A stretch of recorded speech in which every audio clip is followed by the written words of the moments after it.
Um, okay, there is an issue of language, of course. What is the problem? That we are adopting by default a colonial language, and we are not even questioning, right? So we start in English.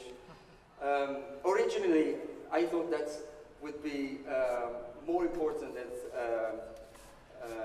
Professor Nicola Banca will give this lecture in Italian, because of course we'll have a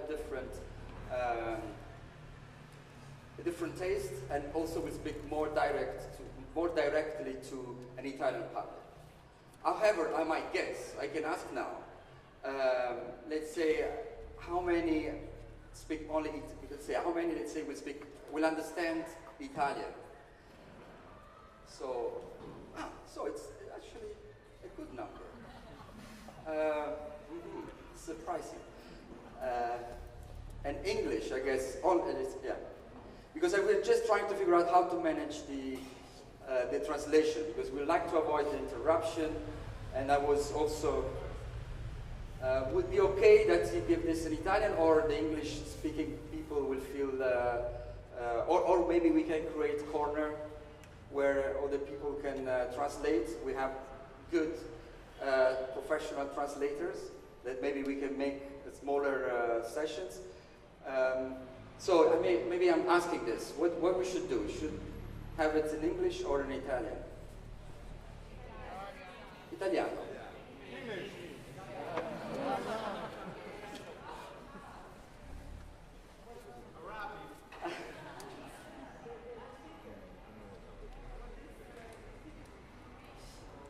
What the speaker prefer?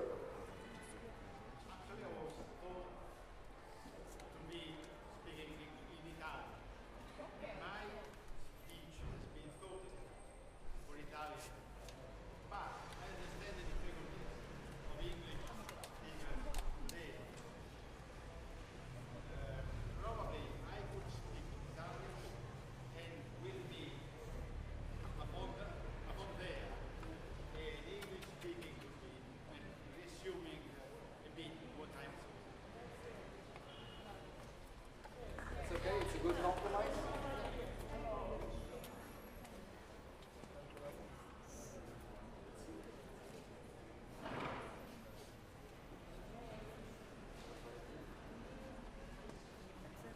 Okay, this is a very difficult task, in fact. It's not easy.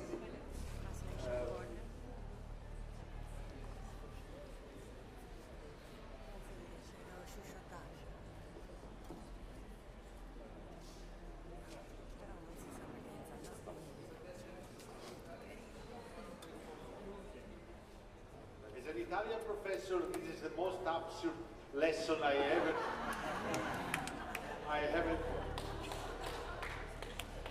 Absolutely. Okay, how do you solve now the translation? Italian and then English.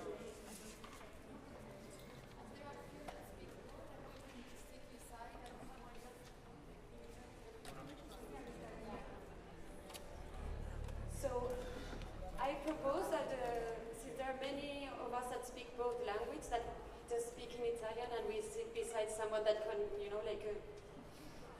update what is happening in English. Yes? English We can speak like this on small the right. corners of... Okay, perfect.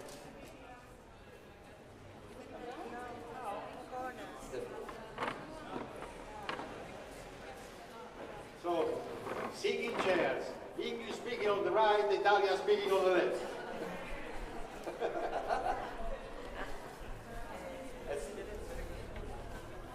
Brexit. Okay, maybe one thing, let's do something. Maybe I sacrifice myself and I try to have short summary in English. Would be that okay? I hope that maybe. Allora, avevo pensato di intitolare questo discorso assurdo Costruzioni di colonie, perché sono stato chiamato a parlare di edifici coloniali.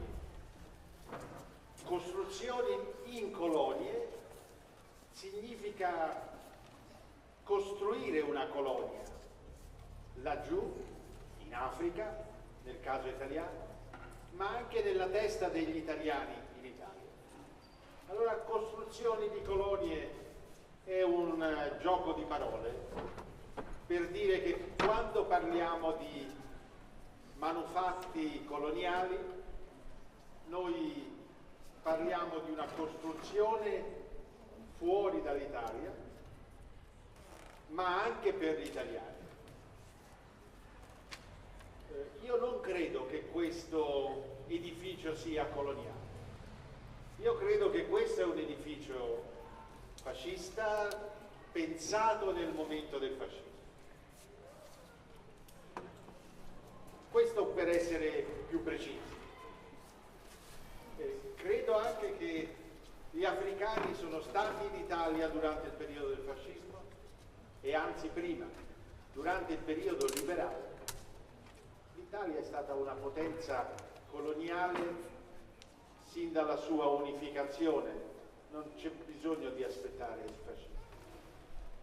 Ma non vorrei che gli africani tornassero qui e vedessero questo edificio e stessero come stavano allora, perché il colonialismo è finito,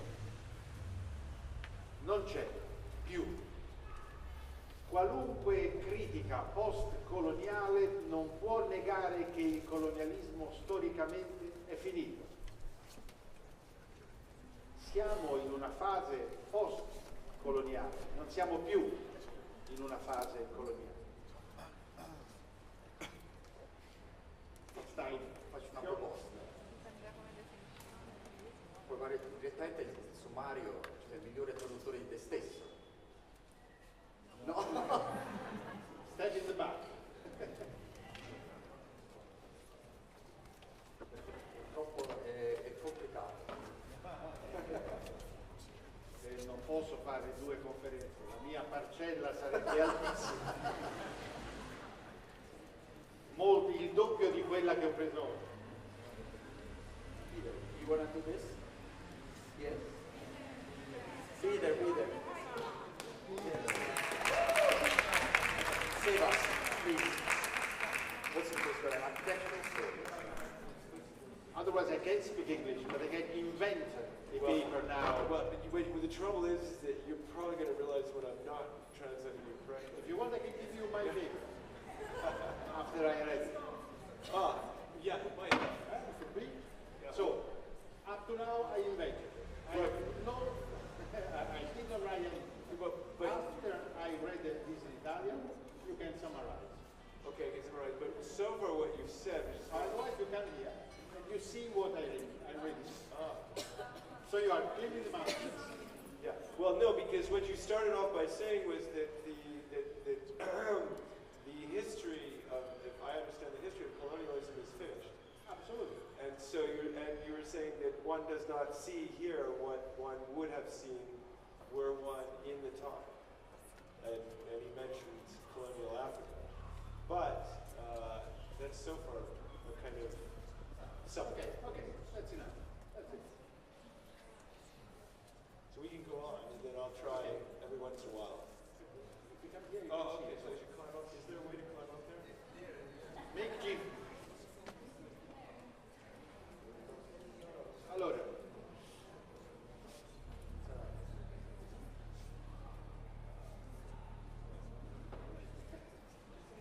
So we have two options.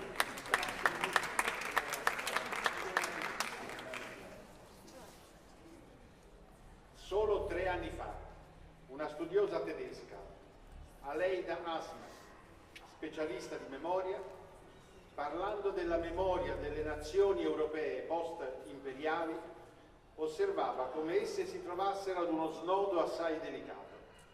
Si trattava di uno snodo che coinvolgeva il loro sempre più lontano passato, appunto di potenze coloniali, e il loro presente e futuro di nazioni europee, non più coloniali. Come si cambia quando si passa da nazioni a imperi coloniali e poi di nuovo solo a nazioni? Okay, so only 3 years ago, a German historian, Aleda Assmann, talking about memory of the post-imperial European nations, observed how we entered a very delicate. Now, knot is not znodo; it's an unknotting. So what's that word? I don't know. Point. It's a point. It's a difficult moment. Yeah, okay. That's in itself difficult, yes. And it was a knot that brought together the potenza, the powers, the colonial powers, and of both the past and the future, and the nations of Europe. And how, and the question is come si cambia quando si passa? So how does it change when you go from a nation to an empire, and then from an empire to a nation?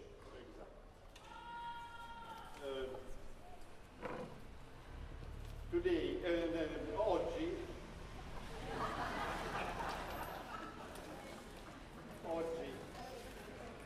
tutta l'Europa affronta una fase di nostalgia coloniale e in tutta Europa intellettuali e studiosi di diverse discipline se ne occupano. Come qualunque nostalgia popolare, la colonialgia, potremmo dire, colonialgia, diventa un fenomeno di consumo, ma è qualcosa che rischia di toccare anche la politica e gli intellettuali. Lo si era già visto per la Ostalgia, che dal 1993 era entrata anche nei dizionari tedeschi, cioè la nostalgia del passato comunista. Ma nel caso della colonialgia c'è qualcosa di più, perché il colonialismo moderno europeo è durato mezzo millennio, mentre il comunismo sovietico solo 100 anni. E c'è qualcosa di più anche perché la colonialgia si è sviluppata, mentre in Europa stavano ora ad affollarsi tanti africani, tanti asiatici, quanto mai ve ne erano stati nel passato. Allora in questo contesto la colonialgia rischia di funzionare da elemento divisivo delle nuove comunità nazionali post-coloniali, in particolare da sentimento identitario delle maggioritarie componenti bianche, ma non di tutte le società post-coloniali. Okay, all right. That was very good. Yeah. Okay. Okay. So what I think is the term that is being introduced here for Europeans today is this nostalgic, the nostalgia of colonialism that that most of European intellectuals and from different backgrounds have been dealing with. And what he's saying, well, is this nostalgia, this kind of a popular nostalgia, which it could be coined as a colonial nostalgia. Exactly. What can we? Colonialgia. Colonialgia, excellent. Yeah. Which you proposed was something like the Ostalgia, which was when Germany, the reunification of Germany, and then the looking back at the East. So that's your parallel. Only I can remember what you said, and it was basically has only 100 years of history, whereas European colonialism has half a millennium. Because I will jump from page to page to make your work and my work easier. Okay.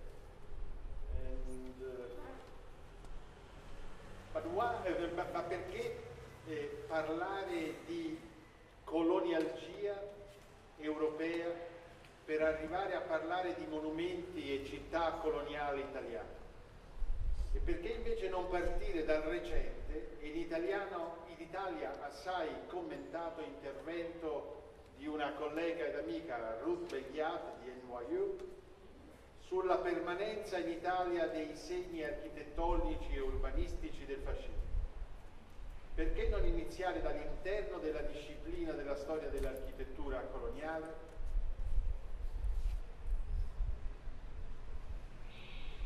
Io credo che oggi il contesto della colonialgia spiega e deve spiegare ogni discussione sul riuso dei manufatti dei palazzi coloniali. Non possiamo oggi parlare del riuso senza stare attenti alla colonialgia. Yes. So in other words, but you're talking precisely about the artifacts of the production of this colonial period and how this nostalgia or colonialgia it needs to be very carefully examined.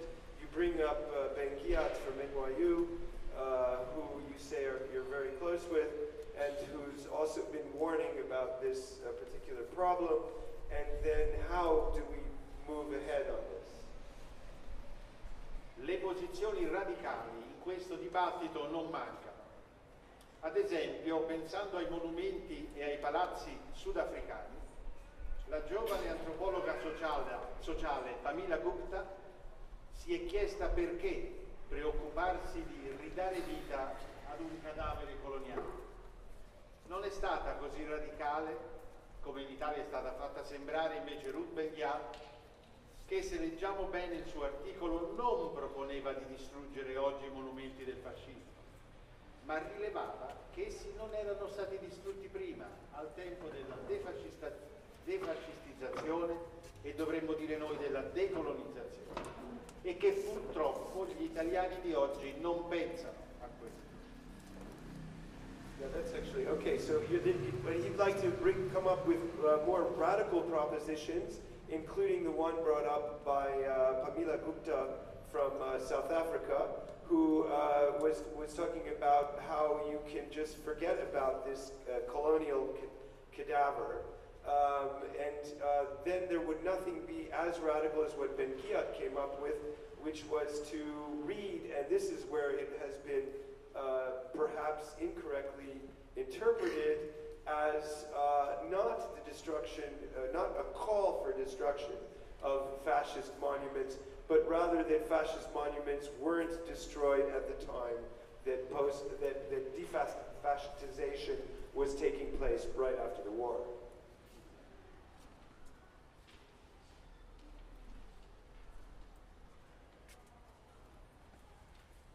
Ma di che cosa stiamo parlando quando parliamo di architettura coloniale e di eredità, di heritage di architettura? Di cosa stiamo parlando?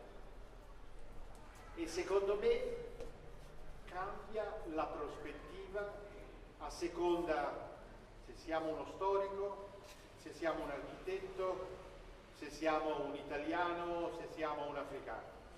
Facciamo un esempio. Uno stesso palazzo, capolavoro d'arte modernista, frutto di una riflessione teorica sulla mediterraneità, può apparire allo stesso tempo il sogno avveniristico di un architetto, può sembrare un problema da gestire per un urbanista, può essere un oggetto di discussione teorica e critica di una rivista specializzata, può essere stato a quel tempo una spesa esosa e insostenibile per un'istituzione statale centrale o all'opposto una spesa necessaria al fine di affermare il potere imperiale per un'istituzione coloniale. Poteva anche essere un motivo di orgoglio per l'elite coloniale bianca, italiana, o poteva essere una incomprensibile cosa astrusa per un petit blanc o per un poor white, cioè, come diciamo in Italia, per un povero colore.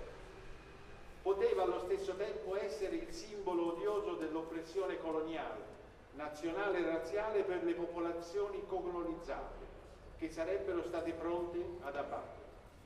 Molto, io penso, dipende dalla prospettiva. Okay, well, this bringing up this point, it depends on who's doing the interpreting and of this heritage, whether are there architects or others. And I think that what we just heard was a summary of different perspectives. So of the same building, if you're looking at it from a Capo Lavoro is of course a great work of art, of modern art. It can be the fruit of a reflection, of theoretical reflection on Mediterraneity. That's the second point, right? And then it could also appear as a kind of a dream, a kind of a futuristic dream of an architect, or it could be the problem for of someone to manage by an urbanist, or it could be the object of discussion between of theory and critique, or it could be a state institution which has to finance. Was that what you were saying? The difficulty of maintaining these works, or it could be a way to affirm the necessity of an imperial power that among it's a colonial institution, or orgoglio, which is pride. It could represent the pride of an elite colonial Italian adventure, or it could be it's not a pied noir. Yeah. Okay. So all right. So in other words, it can also have a completely different interpretation for those who are coming from the colonies and living here, or we're still going on, and then the hateful symbols of colonial oppression, or it can represent the national and racist meanings for the population, the colonized population. Insomma, molto dipende dalla prospettiva, molto dipende da chi sta guardando e cosa sta guardando. It also depends very much from the perspective of who's looking at it and from where they're looking at it. E ora guardiamo gli studiosi, gli studi. Molto dipende dalla prospettiva scientifica. Se dobbiamo salvare o non salvare un palazzo e come salvarlo. Yeah, and then from the scientific perspective of those who are studying the building itself and the issues of how do you save this, I think tectonically, how do you deal with the actual structure? Gli architetti vorrebbero salvare tutto. The architects would like to save everything.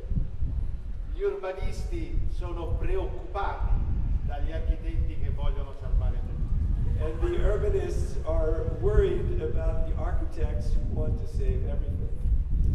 I geografi pongono il problema dell'organizzazione spaziale. The geographers are posing the problem of the spatial organization. Gli storici urbani, gli urban historians, storici delle città coloniali, purtroppo sono pochi e non ci aiutano molto. And the colonial historians who are studying this are unfortunately too few and therefore not as helpful as they could be. In Italia gli storici economici del colonialismo italiano sono pochissimi. And in Italy, the economic historians on colonialism are also very few. A causa delle difficoltà dei territori già colonie italiane, gli storici africanisti non possono andare, non possono avere oral interviews e così l'africanistica italiana è in difficoltà. And the problem of not being able to go to where the history is occurring limits the amount of work that Italian historians can actually achieve. E alla fine molti storici dell'espansione coloniale, molti storici coloniali o postcoloniali italiani sono più interessati alla cultura, alla bianchezza dei possedimenti africani dell'Italia liberale e fascista, molto più che alla storia materiale dei palazzi, delle costruzioni o dei disegni urbani. Well, I think you got that one. But that's basically that most historians therefore default back to the cultural history where they can examine problems and issues of whiteness and other aspects of the colonial question. This was becoming fun. I was actually getting used to it. Dal mio punto di vista di storico, mi pare grave che per tutti questi palazzi coloniali, per molti di questi palazzi coloniali, dalla storia dell'architettura e dell'urbanistica coloniale italiana, o anche dalla storia dei monumenti coloniali, manca quasi del tutto la visione dal basso, cioè la visione dei petit blanc o dei poor white, e manca soprattutto la visione delle popolazioni native, che poi erano in diversa misura i veri destinatari di questi palazzi, di queste opere coloniali. Well, and so it really the big question, as he sees this right now, is that there is missing a whole, history of the bottom up, in which much more would need to be understood about the very people whose lives were affected by these policies. And these people were the people that were either brought over here from the colonies or who fought in the colonies and came back here, and all these histories are very poorly reported. In molti di questi studi l'Europa deve ancora essere provincializzata. And well, this is an interesting question. In many of these studies, Europe still has to be provincialized. I professionisti bianchi, gli architetti bianchi occupano quasi tutta la scena. The professional architects and the professional historians are white and occupy most of the scene. E l'abbiamo visto 3 minuti fa. And we saw them 3 minutes ago.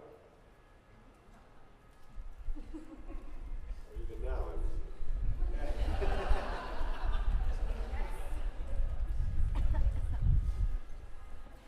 Paradossale e, a mio avviso grave, ci pare il fatto che per arrivare ad una decontestualizzazione radicalmente postcoloniale dell'architettura e dei monumenti coloniali in Italia abbiamo dovuto attendere il 2014 e le fotografie di Rino Bianchi con i testi di Giabascego non sul Mogadiscio e Asmara ma sulla Roma negata. È un bel libro che dovreste guardare.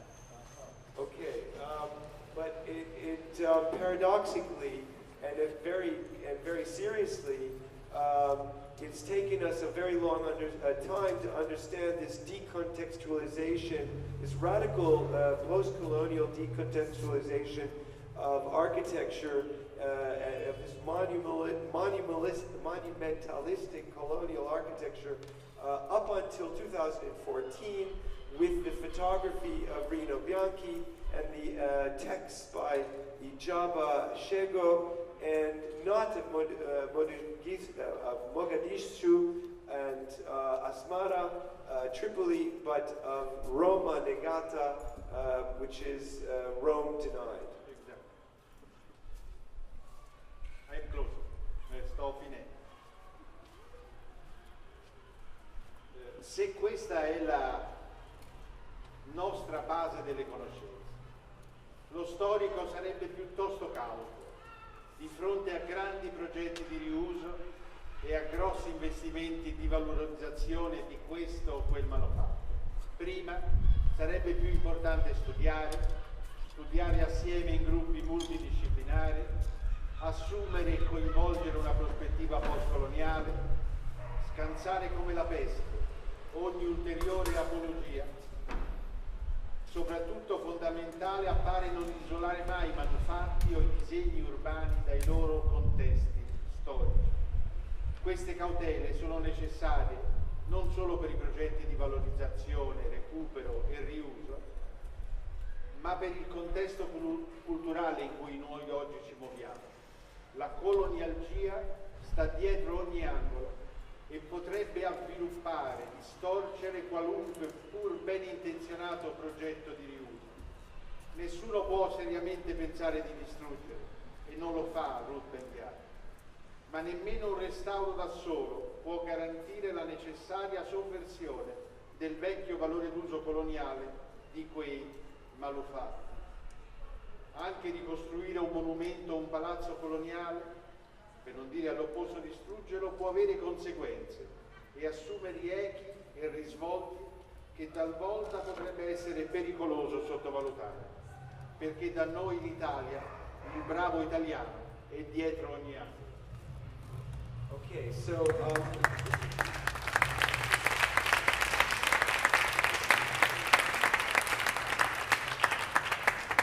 I have to be very careful with this part of the translation because this is the future, and I think that when you call for what could be in our future and how we can resolve these problems, I should try to be a little bit more accurate. You're being very accurate. Oh. And make you better. You're my That's a good answer. Okay, so if this is the basis of our understanding, then the historian should be more or less cautious in front of the big projects to reuse or large reinvestments or valorizzazioni, which are the to give value to these. And the term manufatto, I would use artifact. Building. Okay. All right. So first would be one of the most important things to study, and to study would be to study together in multidisciplinary groups, and to assume and to bring everyone together collectively about this post-colonial perspective. And well, this was the interesting point. And to get rid of, like, the pest, the Black Plague, I would probably think is the term, every ulterior apology about this subject. And more importantly, and more fundamental, is not only to isolate, not to isolate these objects or buildings or urban designs, but from their historical context. Okay, so jump over here. Okay, so even to reconstruct a monument or a colonial palace or building, or not even to say the opposite, to destroy it, could have consequences and could assume echoes and risvolti, which would be, they would turn back, that could have very dangerous outcomes and should not be underestimated. Because here in Italy, the bravo Italiano, which I think the Italian good fellow, is behind every corner.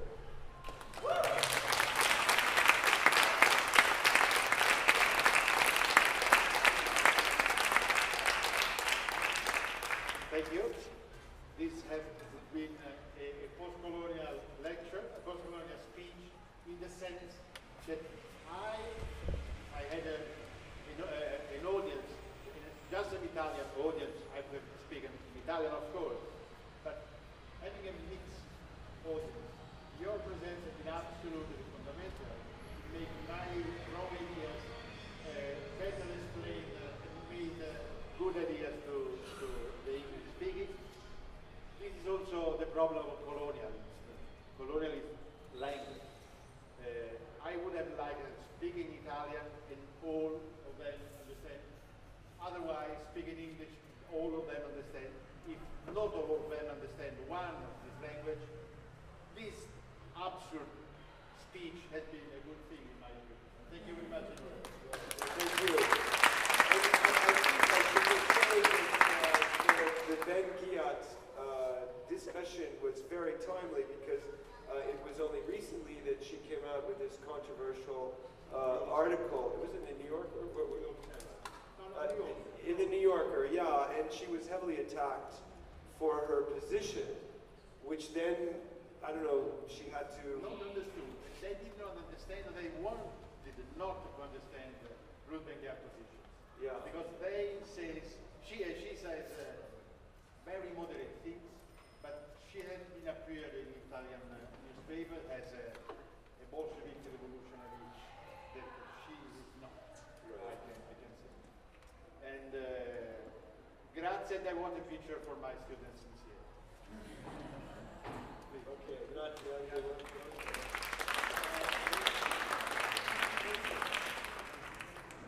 All right, so I have a very good news. Mia Fuller is on a taxi here. So maybe the suggestion would be to have 15 minutes break.